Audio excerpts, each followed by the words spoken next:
Il s'agit d'un rare manuscrit biblique orthodoxe éthiopien écrit à la main dans la langue sacrée liturgique d'Éthiopie, JZ. Depuis près de 200 ans, on raconte la même histoire aux chrétiens. Jésus est ressuscité, est apparu à ses disciples et est monté au ciel. Point final. Mais si ce n'était pas la fin cachée dans les montagnes d'Éthiopie, se trouve une Bible si ancienne, si volumineuse, qu'elle recèle des secrets que l'Église occidentale a toujours voulu dissimuler. Au cœur de ces secrets, les paroles prononcées par Jésus après sa résurrection. Des paroles si bouleversantes, si précises, qu'elles semblent décrire notre monde actuel avec une justesse terrifiante. Il ne s'agit pas de spéculation ni de complot.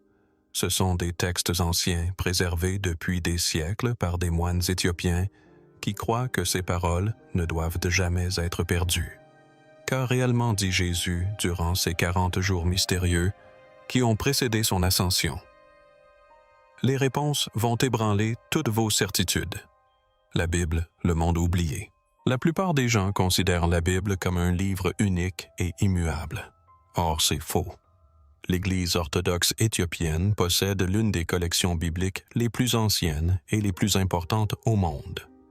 Sa Bible contient 81 livres contre seulement 60 pour la Bible protestante standard. Cela signifie que 15 livres entiers ont été omis de la version la plus lue aujourd'hui. Pourquoi? Nous y reviendrons. Mais d'abord, il faut comprendre comment cela s'est produit. Au IVe siècle, des missionnaires syriens se rendirent dans ce qui était alors le royaume d'Aksum, l'Éthiopie actuelle. Ils apportèrent avec eux une immense collection de littérature sacrée, des textes qui seraient plus tard rejetés, cachés, voire carrément interdits par l'Église romaine. Mais l'Éthiopie était différente. Isolée dans les montagnes jamais colonisées des missionnaires venus de Syrie, se rendirent dans ce qu'on appelait alors le royaume d'Akoum, qui correspond aujourd'hui à l'Éthiopie, et ils y apportèrent une riche collection de textes. L'Église éthiopienne a tout préservé. Ils n'ont pas suivi les règles de Rome. Ils n'ont pas été contraints de modifier leurs croyances. Et ainsi, pendant près de 2 millénaires, ces textes ont survécu intacts, tandis que le reste du monde oubliait jusqu'à leur existence. L'Alliance des 40 jours. L'un des textes les plus importants de la tradition éthiopienne est le Mashafi Kadan, le livre de l'Alliance. Ce livre prétend relater précisément les enseignements de Jésus à ses disciples durant les 40 jours qui ont suivi sa résurrection, mais précédé son ascension. Et le Jésus qui s'exprime dans ces pages n'est pas simplement un maître bienveillant. Il parle comme le roi du ciel et de la terre, et ses avertissements sont absolument glaçants. Il exhorte ses disciples à aller dans le monde et à bâtir le royaume de Dieu, non par le pouvoir terrestre ni par la violence. Le Saint-Esprit sera leur véritable force. Ce qui se passe dans le cœur d'une personne, enseigne-t-il, importe bien plus que les temples ou les rituels. Mais vient ensuite l'avertissement. Jésus prédit qu'avec le temps, ses paroles seront déformées. On utilisera son nom à des fins personnelles. Il dit qu'un jour viendra où l'on criera son nom dans les rues, mais où le cœur sera loin de lui. On bâtira d'immenses temples d'or et de pierre, mais on oubliera le véritable temple, l'âme humaine. Quand on observe l'état actuel des religions organisées, ces paroles résonnent différemment, mais les prophéties deviennent encore plus précises. Cette petite référence dans la Genèse, si vous voulez connaître toute l'histoire à laquelle l'auteur fait allusion, lisez le premier livre d'Hénoch, et plus précisément le livre des Veilleurs. Jésus y décrit des guerres menées en son nom. Il parle de mensonges pris pour vérité. Une phrase marquante se détache. « Heureux ceux qui souffrent pour mon nom, non en parole, mais en silence. » C'est un Jésus qui marche avec les oubliés et les invisibles. Ceux qui croient profondément plutôt que ceux qui crient le plus fort. L'Apocalypse qu'ils ont passé sous silence. Les avertissements n'étaient que le début. Ce que Jésus a montré ensuite était bien plus terrifiant. Nombreux sont ceux qui sont fascinés par le livre de l'Apocalypse, mais la Bible éthiopienne recèle des visions apocalyptiques encore plus saisissantes et troublantes. Parmi les textes qu'elle a conservés figure l'Apocalypse de Pierre. Bien que des fragments de ce livre existent ailleurs, la version éthiopienne est l'une des plus complètes qui soit. Dans ce texte, Jésus emmène Pierre sur une haute montagne après sa résurrection et lui montre deux visions, la gloire des élus et l'horrible tourment des damnés. Il ne s'agit pas d'une simple histoire du bien contre le mal. Les châtiments décrits sont précis et profondément effrayants. Ceux qui ont perverti la justice et accepté des pots de vin sont plongés dans un fleuve de feu jusqu'aux genoux. Ceux qui ont porté de faux témoignages sont représentés se mordant la langue dans une agonie terrible. L'imagerie est si intense, si détaillée qu'elle rend l'enfer de Dante presque paisible en comparaison. Pourquoi Jésus a-t-il montré cela à son disciple le plus cher? Le texte suggère qu'il s'agissait d'un avertissement. Il montrait à Pierre les conséquences de la corruption, de la cupidité et de l'hypocrisie qu'il venait de dénoncer. Il lui montrait ce qui était réellement en jeu, une prophétie sur l'avenir de la foi. Mais ces textes contiennent bien plus que de simples visions du jugement. Ils recèlent une prophétie sur l'avenir même de la foi. Jésus affirme qu'au dernier jour, sa voix s'élèvera de nouveau de lieux inattendus, des déserts, des montagnes, des enfants, des esclaves. Son esprit, dit-il, parlera à travers ceux que les puissants ignorent. Ceci renverse complètement l'image traditionnelle de l'Église.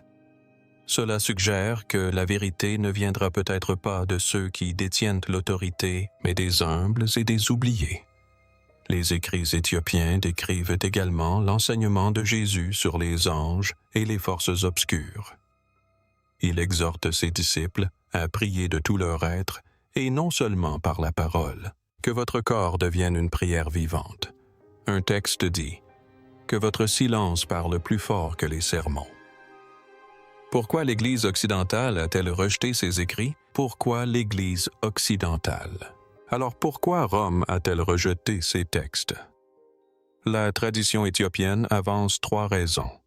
Premièrement, le contrôle politique. Rome souhaitait une Bible claire et simple, facile à gérer et à utiliser pour asseoir son autorité. Deuxièmement, le mysticisme. Ces livres éthiopiens regorgent de visions de combats spirituels et de rencontres angéliques. Les dirigeants occidentaux ont jugé cela trop étrange et trop difficile à contrôler.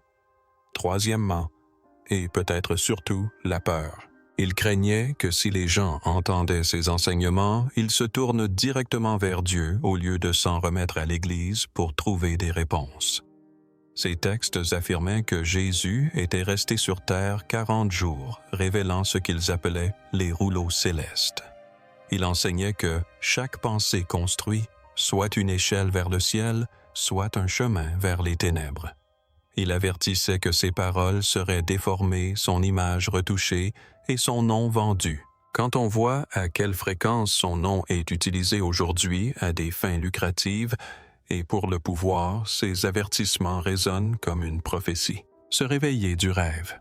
La Bible éthiopienne va au-delà des avertissements et des visions. Certains textes explorent la nature même de la réalité. Ces écrits affirment qu'après sa résurrection, Jésus a partagé des enseignements secrets jamais consignés dans les évangiles traditionnels. Il a enseigné que la mort du corps n'est pas la fin de la vie. Le corps, disait-il, est comme un vêtement qui s'use, mais l'esprit demeure. Lorsque le corps disparaît, l'esprit retourne à sa véritable demeure. Quoi? Ce que les gens devraient vraiment craindre, expliquait-il, c'est de vivre sans âme. Il appelait cela la mort qui rôde le cœur battant encore. Une personne peut paraître vivante extérieurement tout en étant complètement vide intérieurement. Mais l'enseignement le plus profond ressemble peut-être étrangement à la philosophie gnostique antique. Certains textes éthiopiens évoquent deux créateurs dans un monde illusoire. L'un créateur de la vraie lumière est le Père de tous. L'autre bâtisseur d'ombre façonnant par orgueil un monde physique d'apparence belle, mais impur et dépourvu d'essence spirituelle. Aveugle à la lumière supérieure qui le surplombait, il se proclama Dieu unique. C'est ainsi que le monde devint confus. Beauté et douleur, vérité et mensonge, tout est inextricablement lié. Selon ces textes, Jésus est venu au monde non seulement pour sauver les âmes de leurs fautes, mais aussi pour les aider à s'éveiller d'un rêve illusoire. La véritable lumière de Dieu, enseignait-il, demeure en toutes choses, même au cœur des ténèbres. La mission de chaque âme est de retrouver cette étincelle cachée et de la ramener à la lumière éternelle. La prophétie ultime. Avant son ascension, Jésus a prononcé ce que les écrits éthiopiens appellent sa prophétie finale. Il a annoncé qu'un temps viendrait où l'amour disparaîtrait et où la foi ne serait plus qu'une vaine apparence. On adorerait du bout des lèvres, mais non du cœur. Pourtant, en ce même temps, il a promis que son esprit renaîtrait. Non pas dans les temples fastueux, mais au cœur même des cœurs brisés et des âmes en peine. Mon esprit, a-t-il dit, agira là où la religion ne peut atteindre. Les orgueilleux ne le verront pas, mais les brisés, si. Ils me reconnaîtront non par les mots, mais par le feu. Ce feu, expliquent les écrits, est le feu de l'éveil. Il purifie l'âme et ouvre les yeux. C'est le moment où l'on prend conscience de ce qui compte vraiment. Le cœur de tous ces enseignements est simple. Le royaume de Dieu n'est pas lointain. Il réside en chaque être humain. L'âme elle-même est le véritable temple. Comment l'Éthiopie est-elle devenue la gardienne de ses secrets? Pourquoi l'Éthiopie parmi tous les pays? L'Éthiopie est l'une des plus anciennes nations de la Terre. Contrairement à presque tous les autres pays africains, elle n'a jamais été colonisée.